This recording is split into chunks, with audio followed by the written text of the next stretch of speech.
Idol, anong pinagkaiba ng mga kabataan noon sa kabataan ngayon? Kabataan noon, kumakaway ka kapag may dumaraang eroplano. Inaantay maubos ang tubig sa tabo sa ulo. Ginagawang swimming pool ang planggana ni nanay. Ginagawang braces ang foil ng choknat. Naliligo ka sa alulod ng bubong kapag umuulan. At kapag gabi naman, akala mo sinusundan ka ng buwan. Nagko-concert sa harap ng electric fan. Kabataan ngayon, ang problema ay pera at cellphone. Ang problema lang namin noon kung paano makatakas sa bahay para di matulog ng tanghali. Lumaki man kami sa Palo, aminin natin mas maraming nire-respeto na magulang sa panahon noon kaysa ngayon. Mga kabataan ngayon, isang chat lang, may jowa na.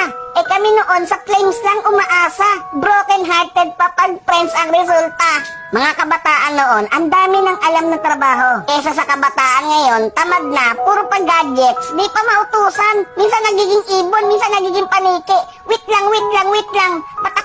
Batako. Idol, hindi kawawa ang batang inuutusan sa gawaing bahay. Ang kawawa ay yung batang lumalaki na walang alam sa buhay.